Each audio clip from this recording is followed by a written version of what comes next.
everyone. It is my pleasure to introduce you to the all-new Beta75X. That's right, this is the new 2S Whoop that so many of you have been waiting for and asking me about ever since my last video when I announced that this was coming. And here I am. I've got one of the final prototypes in front of me, and I'm going to tell you all about it. Now, if you have been following my channel, you know that this is the result of a collaboration between myself, some of my friends, and BetaFPV. And I'm sorry that it's taken so long, but kudos to BetaFPV for taking the time to do the research and development to make it everything that it can be. And so I hope you'll find that it is worth the wait. We'll go through more specs in just a bit, but first, let's take it out for a spin.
Man, that's so fun. Seeing that in a video makes me want to get back out there again.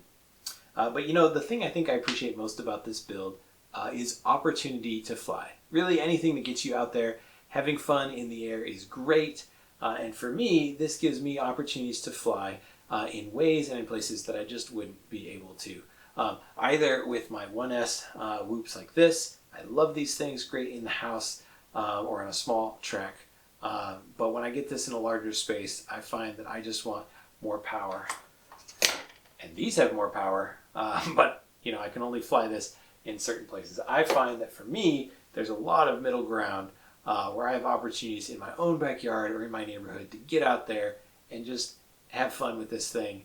Now, I am not getting paid for this, so don't think that I'm trying to sell you anything. I am not.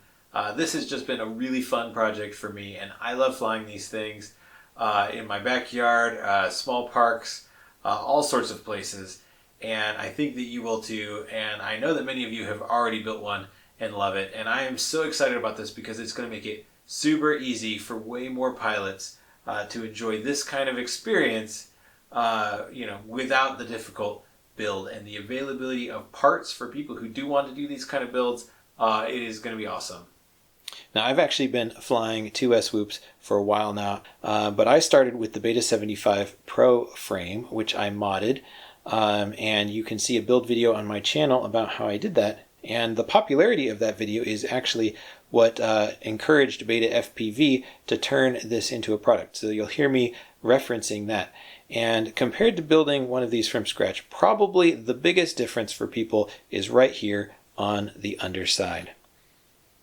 Check out these motor connectors right here. It's just like a Whoop. 3 wires come in, plugs in right here. That makes this super simple to assemble. Not only can you buy it bind and fly, but if you get the parts, you can put one together. Plus, if you ever did manage to break the frame, you just take these motors right off and move them onto another frame the way you would with a Whoop. So maintenance on this is going to be really easy with this too. This is a 75 millimeter diagonal distance. That makes it a little bit bigger than a tiny Whoop and exactly the same size as the Beta75 and Beta75 Pro. And with these props and canopy, it certainly resembles the Beta75 Pro, but it is not. You got to look at these motors, 1103, 11,000 kV motors. These motors are so cool, and they swing these props around so fast.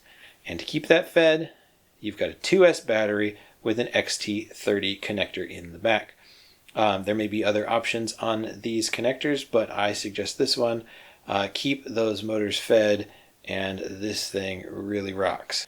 You can also see right here that there is a battery tray built in, and the types of batteries that I fly are the Turnigy Nanotech batteries. I'm still using these. I've tried out some other ones, and there's just nothing on the market that can compete with the performance of these for the weight, although I did have to switch them to XT30 connectors. Along with this build, BetaFPV will be selling batteries. I'm sure they will be BetaFPV branded, but I think they're going to be pretty much the same as these.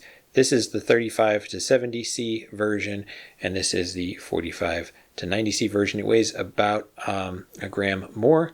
I think it's worth it for this one if you can get it. And they just slide in here. Depending on the length of your power lead, you can go this way, which is how I prefer to do it, or this way, and wrap them around like that. Now, some of you might ask why XT30. It's pretty common for these batteries to use this red JST connector, and in fact, that's how the Nanotech batteries come if you get them from Hobby King. Like I said, I had to change the connectors to XT30. And the reason we did that is these connectors are rated for 30 amps, and this one is rated for 6. And it can certainly handle more, but the more amps you put through it, the higher the resistance is going to be, the more voltage sag you're going to get. And it turns out that the current draw on the Beta75X under heavy load, like a punch-out, is definitely enough that you can feel the extra voltage sag from this red JST connector. And that's why we didn't use this. And of course, the red JST connector can handle more current than the little PH 2.0 connector that's on a traditional 1S Tiny Whoop battery. And I want to point this out because BetaFPV has decided to sell a version of the Beta75X that comes with 2 pigtails so that you can run it on 2 of these Whoop batteries. And I know there's been a lot of interest in that. I totally get it. I totally see the appeal. I just want you to be careful if you choose to use the PH2 option. This connector cannot handle the amount of current that you could request of it. And so if it was me, I would fly gentle at first and check the heat. Make sure your batteries aren't getting too hot.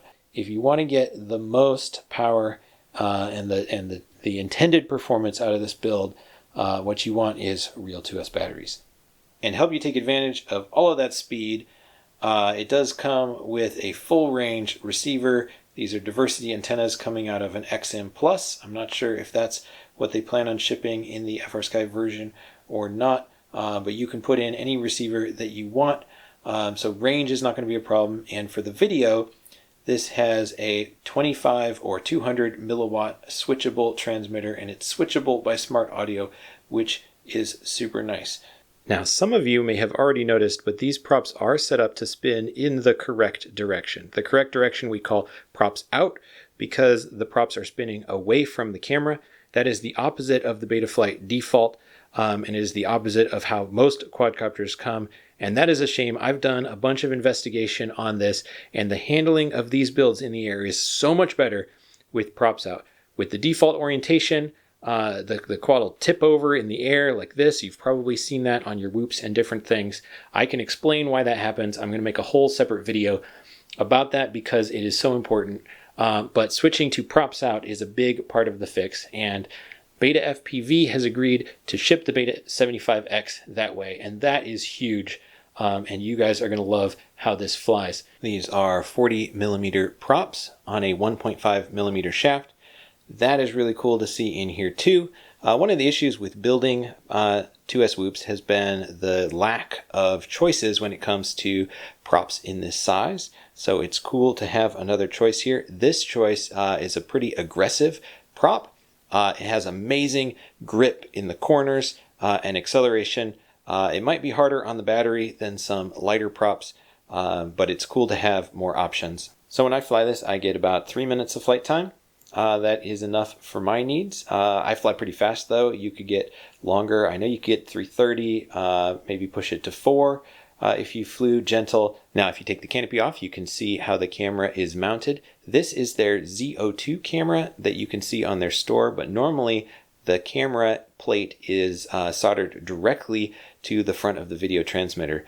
I've never been a fan of that design. An impact to the camera is going to bend those connections and weaken it and eventually break. And the durability on this build is really important. So I told them to detach the camera and put it in a mount, and you can see that they have done that. So good job, BetaFPV, listening to feedback. Unfortunately, the mount that's in this particular prototype was made out of a really stiff material, so stiff that in a crash, it just sits here and the camera takes the impact, and then this camera lens can break. I've had some issues with that. You know, the mount needs to be able to flex. Everything about this build needs to be soft mounted so that things can flex without breaking. BetaFPV is aware of the issue with this, and they are working on improving it before the release. And, you know, that's why we do testing on all this stuff. Now, the thing that is most likely to break is probably this blue canopy. Unfortunately, this material does split pretty easily. I'm going to make a build video, a follow-up to my previous build, showing sort of tips and tricks that I've learned along the way. I'll show you some ways to help protect these canopies. But the good news is they are easy to replace, and if they break, they're doing so protecting your expensive electronics. And we convinced BetaFPV to give you an extra one of these in the Bind and Fly box, so that should help you out right off the bat. Now, this camera mount is designed to hold the camera at a 35-degree up tilt. That is perfect for me in the way that I fly. It means that the front of these ducks are completely out of the picture, just barely. Having that up tilt means that when you are pitched forward, you can still see directly ahead and it doesn't look like you're looking into the ground. That makes it easier to fly fast. It also makes it easier to do all the acrobatic moves because as you're flipping over something, you have a better view of that thing that you're flipping over. I think that is great for this build because this build is designed to go crazy fast. Now, if you were inside the house and trying to fly really slow around things, you might find that the up tilt on the camera makes that actually a little bit more difficult. Hopefully in the future, they can offer different versions of this mount at different angles for different people's flying styles. That would be really cool. But of course, since this is a standard Whoop size flight controller, you can really put any camera mount or canopy on here that you would use on a regular Whoop. So there's a lot of choices already out there. And here you can see the video transmitter. It sits right on top of the flight controller back here. It is connected to the flight controller with header pins. So it can just come right off without soldering.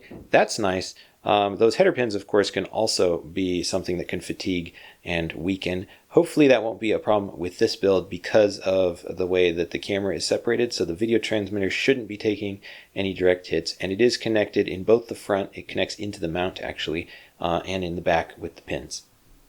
And with the video transmitter removed, you can clearly see this. This is the flight controller, and it is probably the thing that I've gotten the most questions about. Everybody wants to know, is it going to have a 2S Whoop board all-in-one, or is it going to be a 16x16 stack? And the answer is neither. It is a custom stack that is designed for this. It mounts like a Whoop flight controller right here. You can see the F4 processor in the middle, but the ESCs hang down below. This is a unique design for this build, and it is done that way so that these connectors can be placed where they need to be. And here you can see what one looks like outside of the build. This is the gyro right here. It's the MPU 6000, as you might expect. Here you can see the ESC board is kind of an unusual shape. It's designed to fit right into the frame, and it has the motor connectors on the side, and it is connected to the flight controller with header pins in the front and in the back.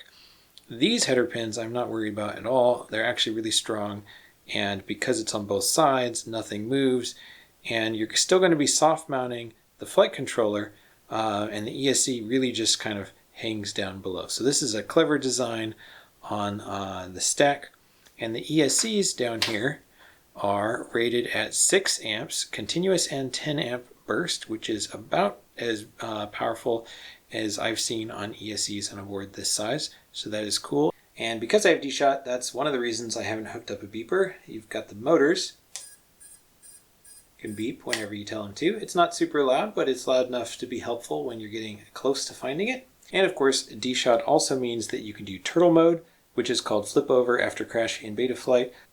Well, there you have it, the Beta75X. I am really excited about this. If you are too, then be sure to like and subscribe and come back here.